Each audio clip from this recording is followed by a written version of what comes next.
A small dog stands trembling in a dimly lit cage. Leather straps pin its legs to the cold floor. Suddenly, a high-pitched tone blares from a speaker overhead. The dog's body tenses. It knows what comes next. An electric shock surges through the metal beneath it. The dog yelps and scrambles, claws scraping uselessly on steel. There is no escape. The straps hold firm. After a few agonizing seconds, the current stops.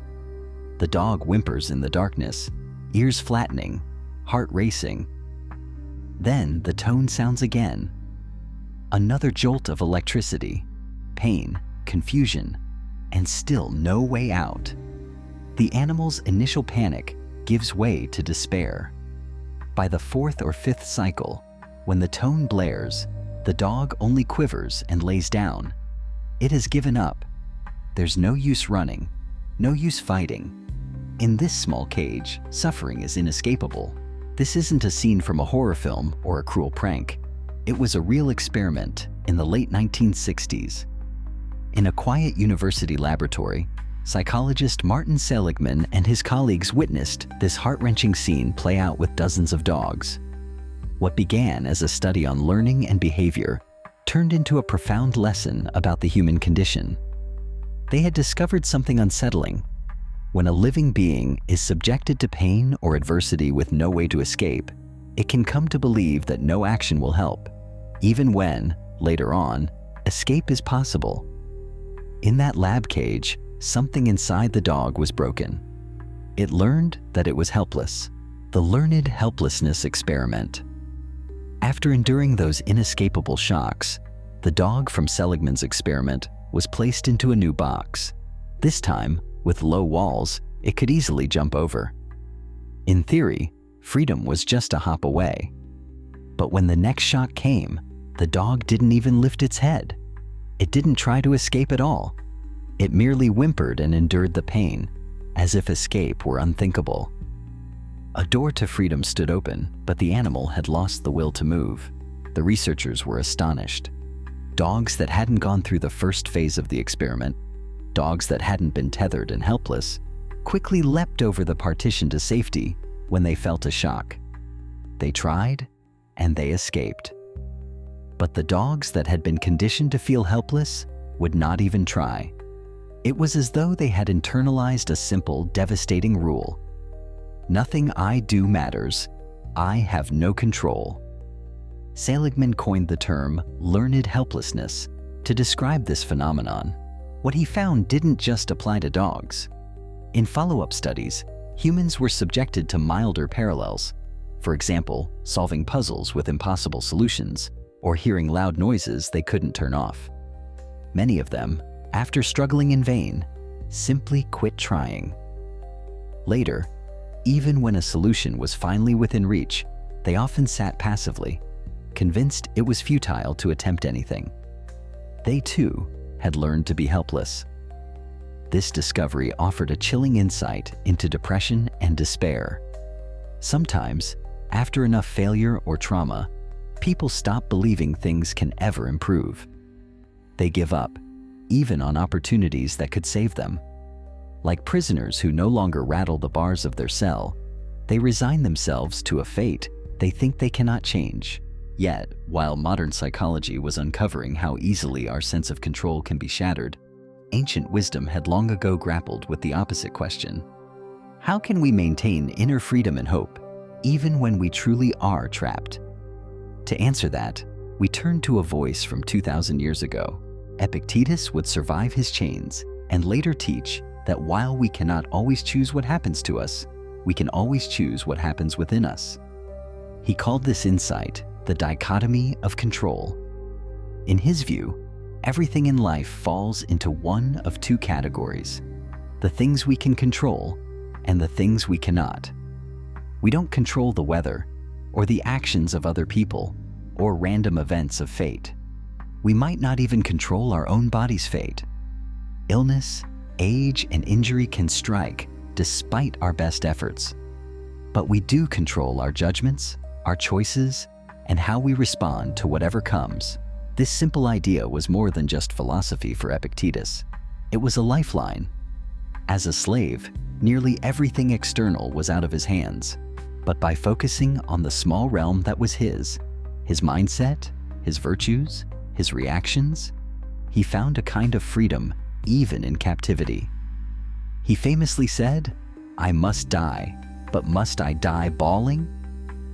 In that stark question lies a powerful truth. Even when we are powerless to prevent something, we still retain the power to face it on our own terms. In refusing to surrender his attitude to despair, Epictetus, in effect, refused to learn helplessness. He would not let his oppressors control his definition of himself. In the darkest of circumstances, he kept a light alive inside, the light of choice, of agency, of inner freedom. Stoic philosophy, through teachers like Epictetus, Seneca, and Marcus Aurelius, nurtured an insight that stands as an antidote to learned helplessness. It teaches that no matter how severe our situation, there is always some small part of us that remains free, our capacity to decide what to do with what happens. As Epictetus taught his students, we cannot choose our external circumstances, but we can always choose how we respond to them. That response, however humble or quiet, is our refuge from despair. It is the one freedom that even the cruelest fate cannot take away. It is the key that can unlock the mental cage of hopelessness. If we remember, we hold it. Invisible cages, helplessness in modern life. Most of us will, thankfully, never face the torment of Seligman's lab or the horrors of ancient slavery. And yet, the essence of learned helplessness can seep into the fabric of modern life in insidious, subtle ways. Our cages today are often invisible, made not of iron bars, but of toxic dynamics, relentless stress, and the stories we tell ourselves. Think of the employee stuck in a soul-crushing job. At first, she strives to excel and change her situation. She speaks up with ideas, puts in extra hours, tries to win her manager's approval. But the boss only criticizes and belittles her. Nothing she does seems to make a difference. Day after day, her efforts are mocked or ignored. Gradually, that enthusiastic young professional withers into someone who just goes through the motions. She stops suggesting ideas, stops trying to improve things, convinced it's pointless, that she'll be shot down no matter what. Her work becomes joyless drudgery. Each morning, as she drags herself out of bed, she feels the weight of dread, knowing it'll be another day where her actions have no impact. In her mind, she's trapped. The door to a better career might be open. There are other jobs, she has talents, but learned helplessness whispers, "Why bother? Nothing will ever change." Or consider a person caught in a toxic relationship. In the beginning, there was love and hope. But over time, it turned into a cycle of manipulation, criticism, and pain. He tries everything to fix it: honest conversations, counseling, apologies, appeasing the partner's ever-changing demands. Nothing works. Each fight, each cold silence teaches a cruel lesson. His voice doesn't matter. His needs don't count. Eventually, he stops arguing altogether. He walks on eggshells, suppresses his feelings, and endures in silence. Friends ask why he doesn't leave, but he can't even envision that escape anymore. In his heart, he believes he's powerless, or perhaps deserving of this misery. Like a prisoner who has thrown away the key, he stays, resigned to a life he no longer thinks he can change. Even outside of extreme situations, a creeping sense of helplessness feeds the epidemic of burnout in our culture. Imagine someone juggling multiple responsibilities, long hours at work, family obligations, financial strain. She runs herself ragged, trying to meet every demand, but the work never ends. The praise never comes. The sacrifice feels unseen. Exhaustion deepens into a bleak certainty that no matter how hard she tries, it's never enough. So a numbness sets in. Tasks are done robotically. Passion fades. She feels chained to an unrelenting grind, unable to break free or slow down. In her mind, she's screaming, "I can't do this anymore." But outwardly, she continues, drained and hopeless, believing this is just how life has to be. In all of these modern scenarios, we see people who have, in effect, been conditioned by life's cruelties and disappointments to stop trying, to stop believing in their own agency. The employee, the partner, the burned-out caregiver, each has, in their own way, become like Seligman's dog in the cage. At some point, they concluded that no matter what they do, they cannot change their situation, so they cease to act. The tragedy is that often the straps holding them down are no longer there, or could be slipped off with a bit of effort or help. The employee really could look for a new job where she's valued. The person in the toxic relationship really could reach out for support and leave their abuser. The burned-out individual could set boundaries or seek help. Yet breaking out feels impossible because their mind has been conditioned to see it as impossible. The walls of their prison are made of fear, shame, and a belief in their own powerlessness. These are the invisible cages learned helplessness builds around us. Conclusion: freedom in our response. The stories of the experiment, the Stoic philosophers, and these modern struggles all carry a common thread. They show us how easily the human spirit can be crushed when we feel we have no control, and how profoundly it can revive when we realize that we do have some control, no matter how small. The journey from despair to hope begins with reclaiming that sliver of control.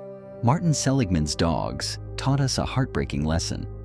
A being that believes it is powerless will live as if it is. But there's a hopeful flip side to that lesson. In later experiments, researchers found they could unteach helplessness. To rescue those despairing dogs, the scientists gently lifted them over the little barrier, showing them that escape was possible. After a few tries, the dogs who had once been paralyzed by hopelessness started to hop over the wall on their own when the shocks came. The animals learned something new, that their actions did matter, that they weren't forever trapped. With that single insight, "I can change this," their world transformed from a closed box into a realm of possibilities. What was true for those dogs is true for us. The moment we realize that we have a choice, however small, we begin to loosen the grip of despair. Stoic wisdom echoes this path to freedom. Epictetus taught that even if fate locks us in a cell, we alone hold the key to our mind. We might not control our bosses or our lovers or the economy or 1,000 other things that press down on us. But we control where we'll make our stand. We control what meaning we assign to our pain, what we'll strive for, what we will or won't tolerate. We control the decision to try one more time, to seek help, to say enough. We control the courage to change what we can and the grace to accept what we can't. The employee, beaten down by her toxic job, may not turn her boss into a kinder person, but she can refuse to believe that his cruelty defines her worth. She can polish up her resume and take that frightening step of applying elsewhere, reclaiming her future from his grasp. The person in the broken relationship may feel small and broken, but the day he decides, "I deserve better," and reaches out to a friend, a counselor, or the police, he's no longer helpless. He's taking back control of his life and narrative. The overwhelmed, burned-out caregiver might feel stuck, but by daring to set one boundary, to carve out 1 hour for herself, she asserts that her life is her own, not just a series of obligations. These actions might seem small from the outside, but internally, they are monumental. They are the first cracks of light in a dark room, the first hints to the soul that hope is not lost after all. From the despair of a lab animal curled up in defeat, to a stoic philosopher finding freedom in chains, to each of us navigating the trials of modern life, the message rings clear. We may not choose our circumstances, but we do choose our attitude and our next step. However small that step may be, it is ours to take. And in that simple act of choosing, we reclaim the one freedom that truly matters. In that freedom lies the power to transform our lives from the inside out, a power no adversity can ever fully extinguish. In the end, learned helplessness is a kind of lie, a shadow that looms larger than reality, telling us we are trapped when we're not. The truth is that while we may not control every situation, we always retain control over our own responses and choices. That is our invincible power. It can be a quiet power, not the kind that moves mountains in a day, but the kind that sustains a person through the darkest night. It's the calm decision to face one more day, the refusal to let pain numb our will, the inner whisper, "This is not the end of my story. I still have a choice."